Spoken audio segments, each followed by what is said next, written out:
Moi, en tout cas, c'est l'unique recommandation que je peux parfaire à notre président Tshisekedi, de vraiment s'impliquer en fait que ces rebelles puissent rentrer chez eux. Ils ne sont pas congolais, nous le répétons, avec une dernière énergie, qu'ils rentrent chez eux, on en a marre d'eux.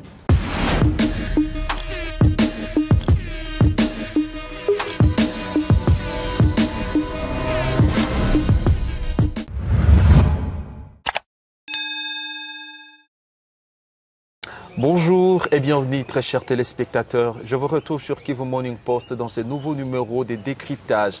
Ce nouveau numéro de décryptage est réalisé dans la province du Nord Kivu où sévit une crise sécuritaire et humanitaire intéressante depuis cela quelques semaines.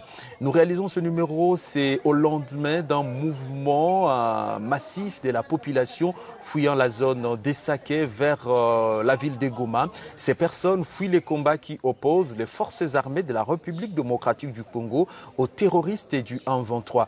Des combats bien sûr qui se déroulent dans les collines surplombant la cité d'Essaké, une cité qui compterait selon les estimations plus de 300 000 personnes et de personnes qui se sont vidées pour retrouver la ville de Goma. Et pour parler des conséquences de cette crise, nous recevons Serge Mouina Luko qui est un grand militant mais aussi un grand activiste sociopolitique avec qui nous allons décrypter cette situation.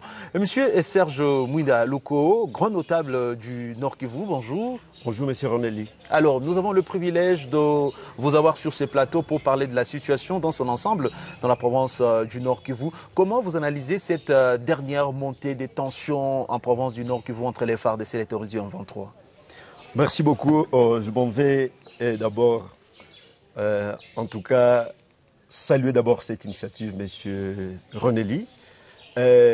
En rapport avec la situation qui sévit en province du Nord Kivu, c'est vraiment une calamité.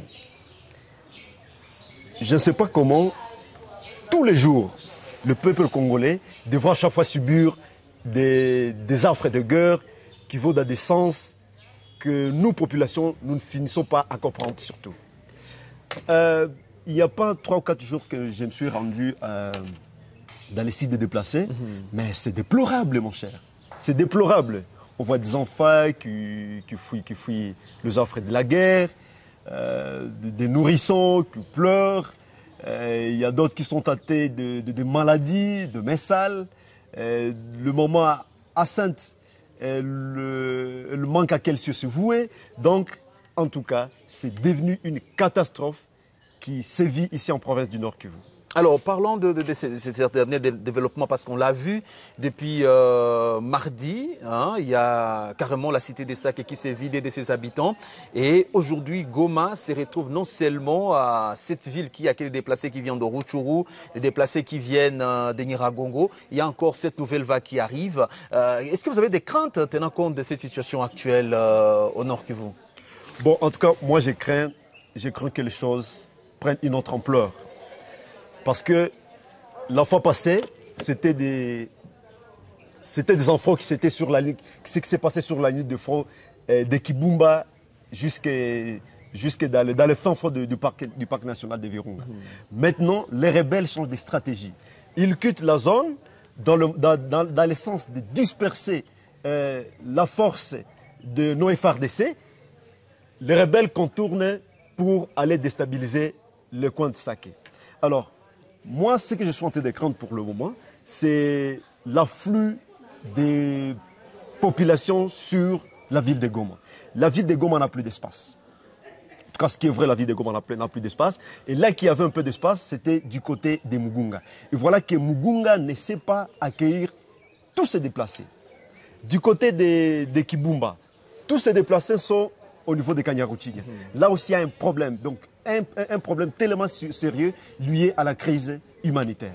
Donc, en tout cas, c'est dans le devoir du gouvernement provincial et central de s'acquitter de cette obligation de leur venir en aide, parce que demain après-demain, que vraiment les gens ne soient pas étonnés de voir qu'il y a de morts en cascade, liées à la condition dans laquelle vraiment les compatriotes sont en train de traverser dans ces sites de fortune où vraiment la vie devient de plus en plus précaire pour le moment. Alors, parlons d'une autre dimension de cette émission. C'est cette collaboration qui existerait entre les forces armées de la République démocratique du Congo et la MONUSCO. Ils ont mis en place une opération dénommée Springbok. En tant qu'habitant, en tant que notable, quel jugement vous faites de cette collaboration, de cette opération lancée conjointement?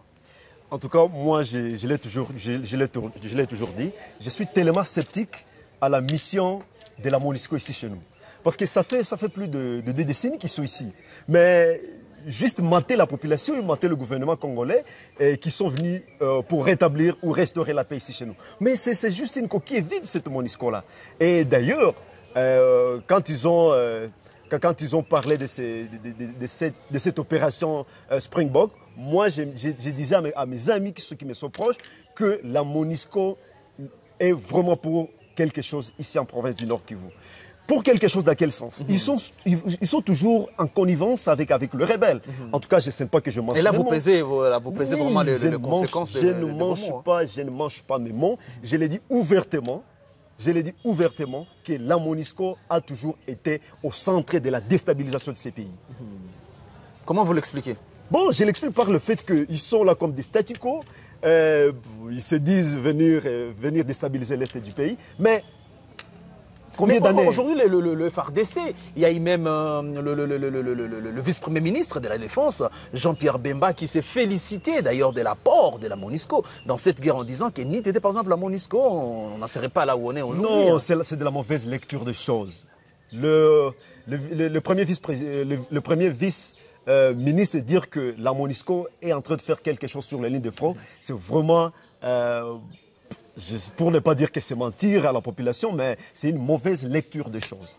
Le contexte actuel, la MONUSCO n'y peut rien. Mais ça qui n'est pas tombé, Bon, ça qui n'est pas tombé, on peut le dire, on peut le dire ou le confirmer comme lui-même l'a dit sur les médias. Mais est-ce que la réalité du terrain prouvait la même chose?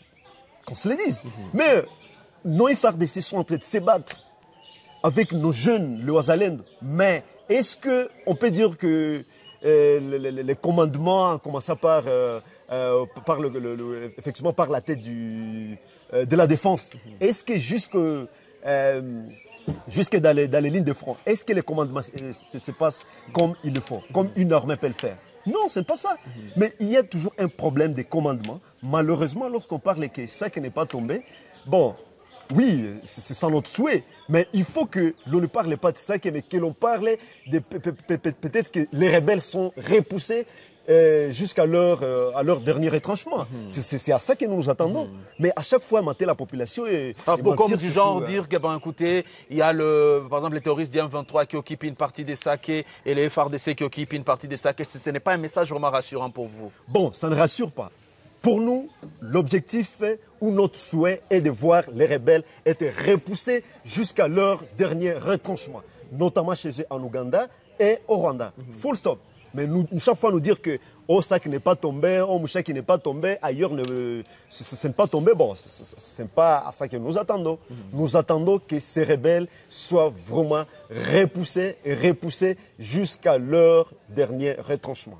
En République démocratique du Congo, des manifestations ont eu lieu dans la capitale Kinshasa, où de jeunes en colère se sont attaqués aux ambassades, aux chancelleries occidentales, qu'ils accusent en quelque sorte d'être derrière le régime de Kigali et un régime qui soutient aujourd'hui les terroristes du M23, même si Kigali ne l'a jamais accepté ouvertement. À votre avis, est-ce que cette manière de faire de ces jeunes aujourd'hui peut changer la carte sur le plan provincial, par exemple pour le cas du Nord Kivu, où l'on assiste à toutes ces tensions, à cette crise? Et d'ailleurs, moi, c'était vraiment ma recommandation. C'est ce que j'ai toujours dit.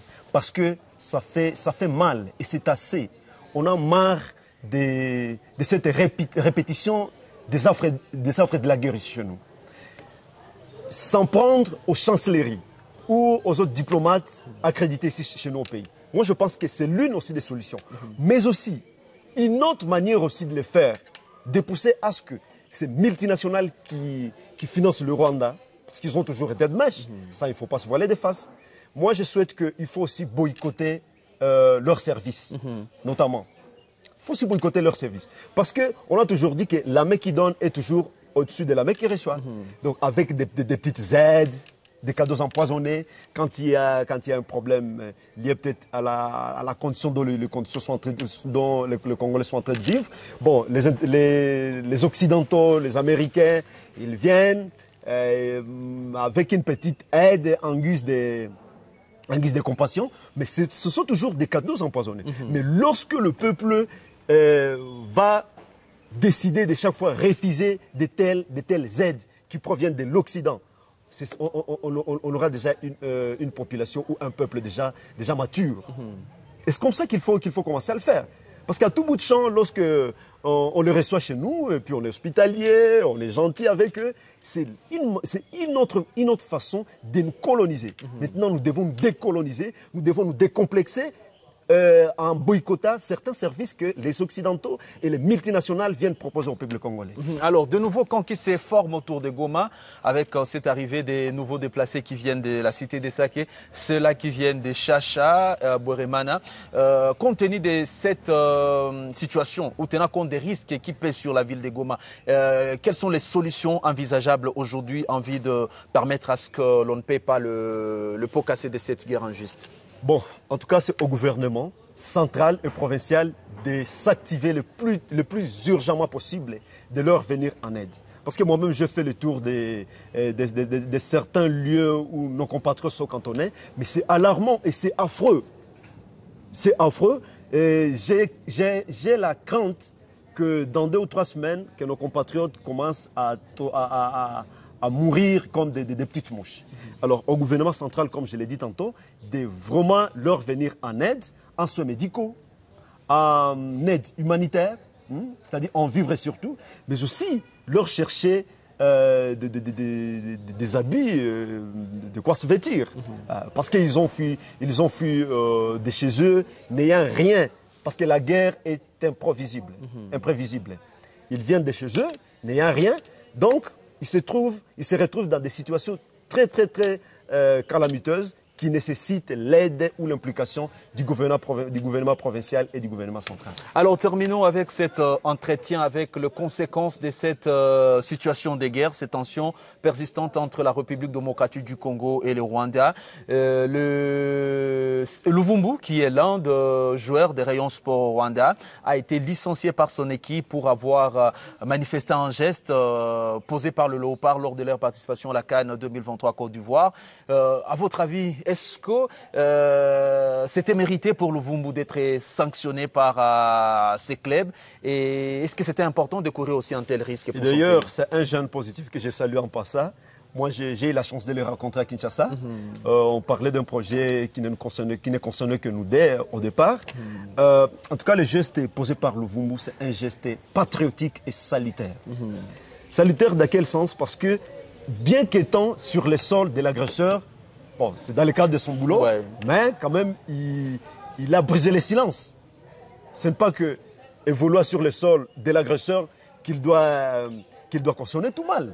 Mais c'est connu de tout le monde que c'est le Rwanda qui nous agresse. Mais les gestes qu'a posé le Luvumbu sur le sol rwandais, c'est un geste que tous les autres jeunes, que tous les autres notables et que tous les autres compatriotes congolais se trouvent ici au pays ou dans la diaspora peuvent chercher comment aussi emboîter. Parce que c'est vraiment quelque chose, c'est un signal qui n'est pas agressif, mais qui dit grand mot, qui dit grand chose. Le fait seulement de montrer à la face du monde qu'on tue, mais ailleurs, les gens restent bouche cousue. Voilà, ça dit grand chose. Donc, en tout cas, à tous nos compatriotes, à tous les amis, de partout où ils se retrouvent, les autres Africains, panafricanistes, qu'ils emboîtent aussi le pas, de voir comment on peut aussi passer le message sur toute l'étendue de la planète, en montrant que les Congolais sont tués à cause de leurs ressources naturelles que Dieu leur a données. On peut dire que pour la patrie, on est capable de tout sacrifier, même sa carrière? Ben oui, en tout cas c'est ça. Pour la patrie, en tout cas, la question des carrières n'a pas de sens. Parce que ce qui prévaut, ce qui prend la primauté de choses, c'est l'amour envers sa patrie. Nous n'en avons pas 2 ou 3 que notre pays, la RDC. Pour terminer, Serge Louko, est-ce que vous avez des recommandations toutes particulières à formuler aux décideurs politiques de la République démocratique du Congo et aux besoins de la communauté internationale? Je sais bien qu'il ne manquera pas jeter un œil sur cette vidéo. Bon, la RDC, ce n'est pas un pays à vase clos. C'est un pays qui a des partenaires. C'est un pays qui, depuis l'avènement de Félix Tshisekedi, c'est un pays qui s'est ouvert sur le monde international. Que les amis, les pays amis de Félix Antoine Tshisekedi, notre président que nous aimons tant, puissent aussi s'inquiéter ou s'apitoyer sur le sort du Congolais. Les Congolais meurent. Les Congolais est déprimé depuis des années. C'en est de trop. En tout cas, moi, je recommande au chef de l'État de signer des accords avec de grandes puissances de ce monde. Notamment, moi, j'ai toujours recommandé la Russie, qu'il signe des accords avec la Russie, hein, qu'il signe des accords avec la Corée du Nord pour dissuader les multinationales qui parrainent l'Ouganda et le Rwanda. En tout cas, c'est le vœu de Vous pensez que les deux peuvent amener la paix et peuvent contribuer au retour de la paix? Oui, avec l'histoire, avec ce que nous avons comme histoire de ces deux nations, je pense que nous avons de très belles relations avec ces deux pays, avec les chefs de l'État de ces deux pays.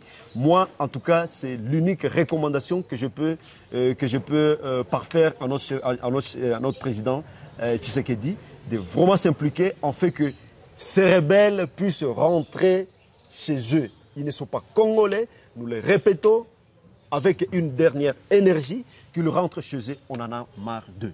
Mesdames, Messieurs, très chers téléspectateurs de Kivu Morning Post, vous avez suivi si la République démocratique du Congo veut vraiment le retour de la paix sur son territoire. L'idéal serait de se tourner vers la Russie et la Corée du Nord pour que l'on essaie de voir comment contenir ces agressions devenues répétitives. Et cet appel est de l'activiste sociopolitique Serge Louko Mwinda, qui est l'un des grands notables du Nord Kivu et qui a accepté volontiers de répondre aux questions de Kivu Morning Post. Et Serge Louko, merci d'avoir été de nôtre. Je vous remercie, monsieur Ronel Tibonera. C'est la fin de cette émission. On se retrouve prochainement dans un autre numéro.